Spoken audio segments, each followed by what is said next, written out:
Hello, and welcome to our last presentation. Today we're talking about neuroimaging. Okay, so just to first to review our goals and objectives for this lecture. You always have to know the anatomy very well. You know the anatomy, you cannot learn radiology. You have to know what is MRI is more appropriate or for spine imaging, or why the CT scan is more appropriate for emergencies. You have to discriminate between different pathologies of the brain. We're talking about emergencies mainly. And you have to control the appropriate imaging approach of common diagnosis. Okay, so for a start, let's go to talk about what is neuroimaging. So neuroimaging is an umbrella thing encompassing a variety of methods and technologies. Okay, it's divided in two main areas: structural imaging and functional imaging. So today we focus about structural imaging. Okay, that the structural imaging provides images of the brain anatomical structure. This type of imaging helps in the diagnosis of brain injury and the diagnosis of certain diseases. Okay, in this case we use a normal common CT and MRI. So remember, just to we found this example of CT and MRI, and then we go to look at the functional imaging. Functional imaging provides image of the brain, so patients complete a task such as solving math problems or reading or responding to stimulate such as auditory sounds of flashing lights. Examples of these ones are positron emission tomography, regional cerebral blood flow, and functional magnetic MRI or magnetic resonance imaging. So these are examples of this functional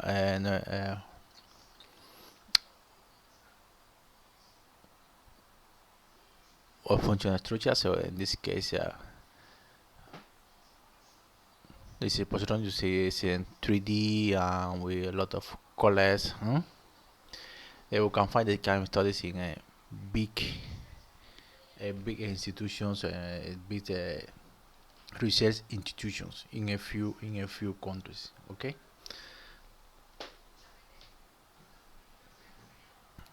So let's go be focused in our issue today, structural imaging.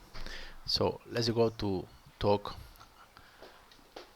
about computer tomography and MRI. So computer tomography use a lot of radiation, a lot of radiation.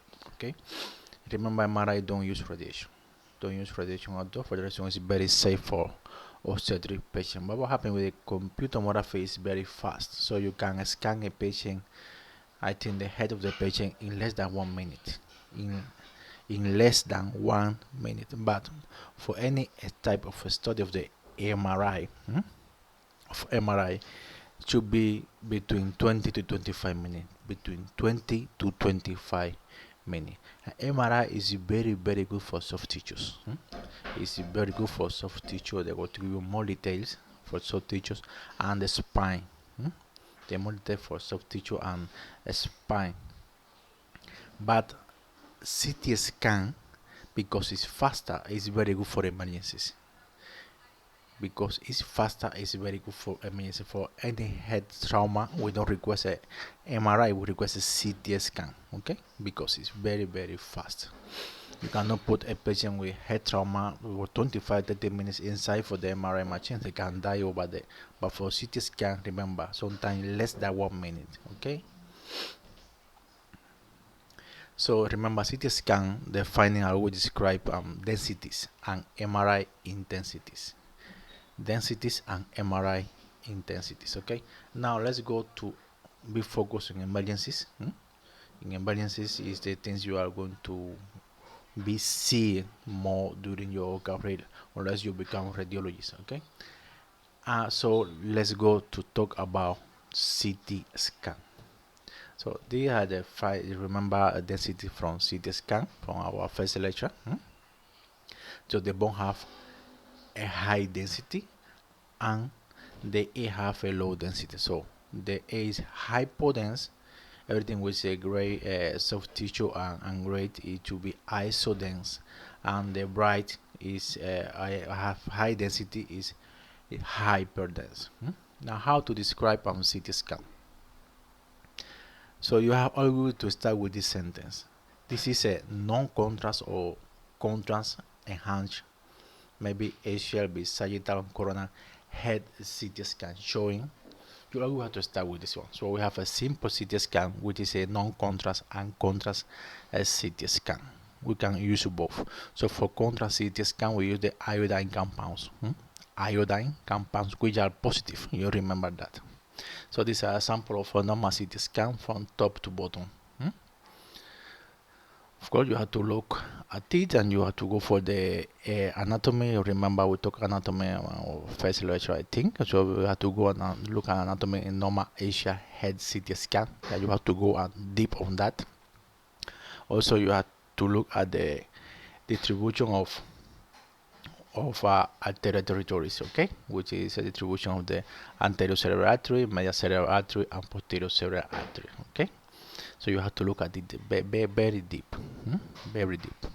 Now let's go to talk about lesions. So for this, define the lesions. You have to know if the lesion is intraparenchymal or extraparenchymal.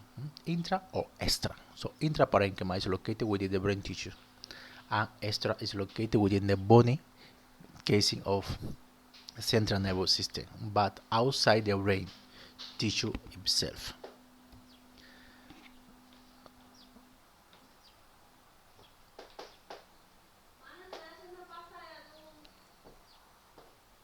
Está bien, mi amor.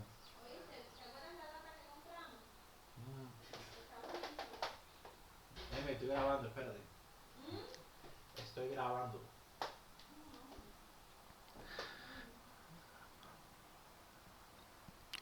All right, so let's go to find out this location. Let's go to start for extraparenchymal location. You can see it here. We have these two examples of mangiomas, okay, which are benign tumors. Benign tumors. So these are extraparenchymal location the tumor. This kind of tumor is slow growing, but you can see is reflecting a mild displacement of the other brain structures. Mild displacement of the structure, and you see is growing from outside of the brain tissue. Outside of the brain tissue, there is a few characteristic of difference more between the intra and extraparenchymal brain. Okay, a location, intra and extraparenchymal location of this kind of tumors where you have to look at it. Okay.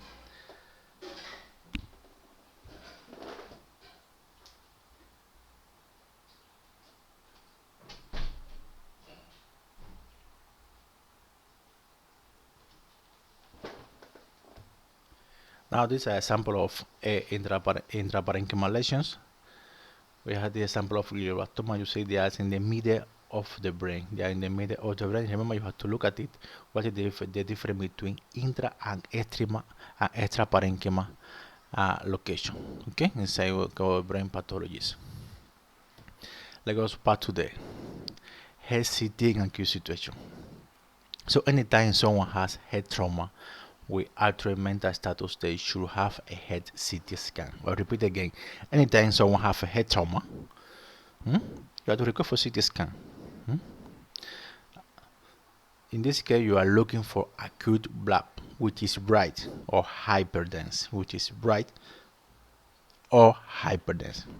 So all medical doctors should know what acute blood looks like and be able to describe it. It is general location. Okay, so there are five general locations for acute blood. We have epidural, subdural, subarachnoid, intraventricular, and intraparenchymal. I repeat, epidural, the main epidural hematoma or extracranial hematoma, subdural or subdural hematoma, subarachnoid hemorrhage or subarachnoid hemorrhage, intraventricular hemorrhage, and intraparenchymal hemorrhage. Okay. So these are locations because of this one. These are anatomy specification for what they're explaining to you, and these are examples of bleeding. Okay, in the first one you have a extradural hematoma. extradural hematoma. The other we have the midline chief, we call intraparenchymal hematoma, which is inside of the brain. Then we have the subdural hematoma. Subdural hematoma, which is very, very dangerous. The patient can die for subdural hematoma. And subarachnoid hemorrhage. Subarachnoid hemorrhage. You can see the locations, okay? Now let's go to be specific about this one, subdural hematoma. You see, there is a left subdural hematoma, which is shifting with mass effect to the shifting the also brain to the right side. You're shifting the also brain to the right side. As you can see, the left lateral ventricle is compressed because of this hemorrhage, and is shifting the line to the other side. They will call it mass effect. Mass effect. Mass effect.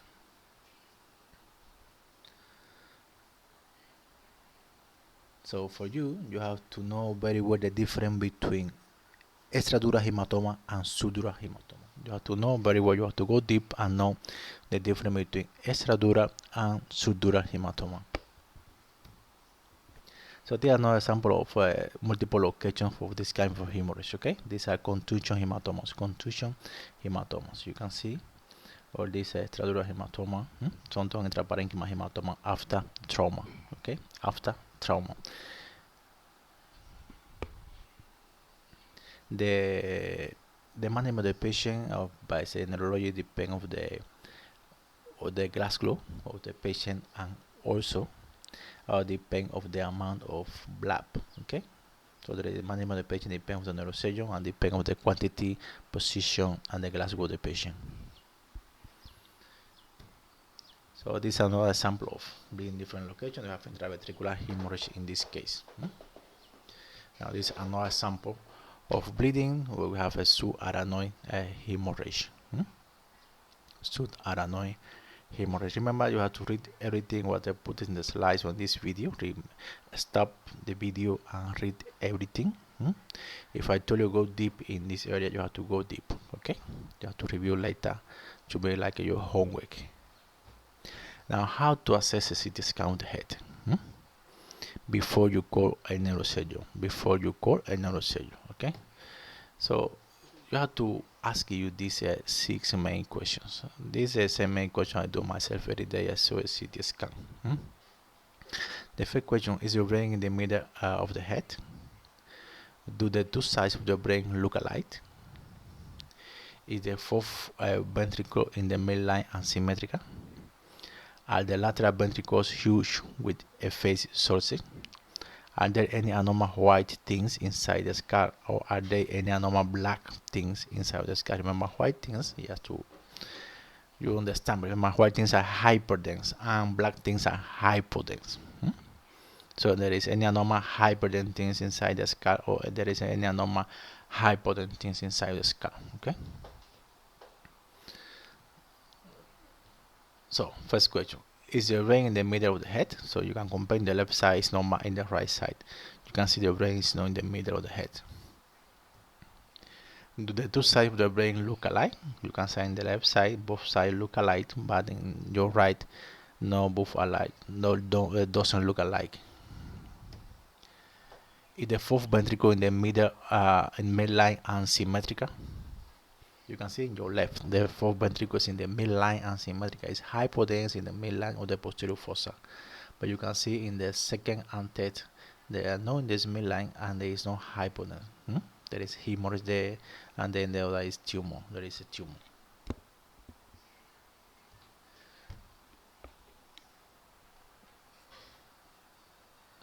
So talk about the ventricles. You can see two different 30 years old patients. In the left is a normal ventricle size,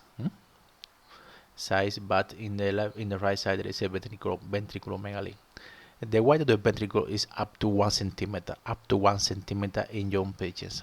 After CTE is up to 1.5 centimeter. It's up to 1.5 centimeters. So anything above or that is considered ventriculomegaly. Okay, you have to pay attention to that.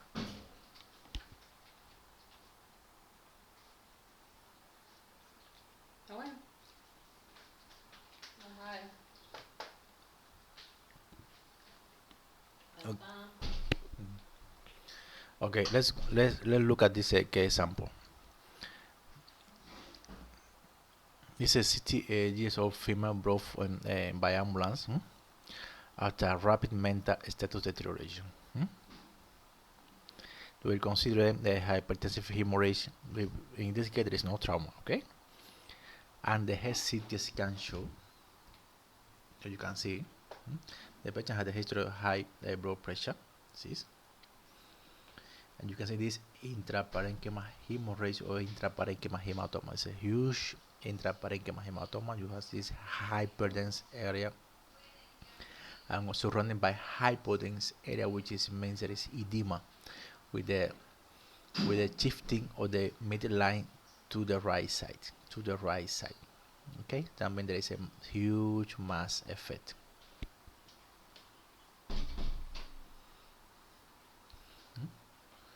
So this is the description. Okay, parenchyma hemorrhage on the left side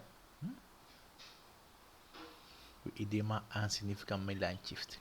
Okay, significant midline shift or mass effect. So we look at this hypodense things inside of the brain. Let's look at the hypodense things inside of the brain. Remember, are there any abnormal black? Let's go to chain black for hypodense things inside the brain.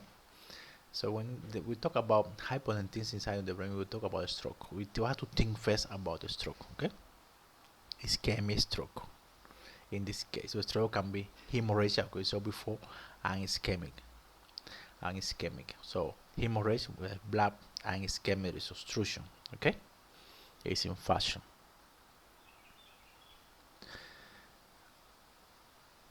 So this patient developed with headache, complete loss of consciousness, and vomiting. Okay, you can see there is a large area of hypodense or low density in the right cerebral hemisphere, which represent a right middle cerebral artery territory in fact. So you have to remember, you have to look the territory of the arteries. Okay, the anterior, the medial cerebral artery and posterior cerebral artery. You have to do, or you have to know all the kind of territories. Okay, to understand the kind of pathology. And this is another example of infarction. Okay, or stroke or ischemic stroke. There's another example here. You can see this hypodense area in both sides. One in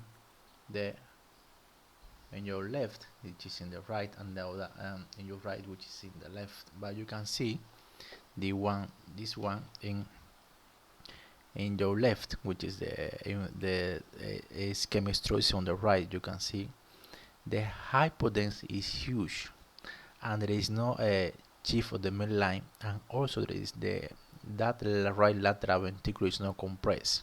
You compare with the left side, the lateral ventricle is dilated, because we are in the presence of chronic ischemic stroke, chronic ischemic stroke or chronic cerebral infarct. Therefore, you have to go deep in what is a acute, subacute, and chronic cerebral infarct. Acute, subacute, and chronic cerebral infarct. Okay, you have to go and go deep in this area. So this is an example of another kind of edema, but in this case we're in the presence of tumor. You can see in your left this no contrast CT scan, which just appeared this vasogenic edema. But after that we saw that okay, we think okay, this is look like a stroke, so look, this edema look more than the tumor, so we put a contrast side of the patient, and you can see this hyperdense hyperdense ring inside of this hypodense area. So we are in the presence of this tumor. The tumor. Okay. So let's move on. These are samples of other tumors, just for your general knowledge. But for us, I think this is all for today. Remember, you have a few homework to do. Also, we'll put in more videos so you can understand better, because this what is a trauma and emergency is key for you. It's the one thing you want to watching almost every day. So see you.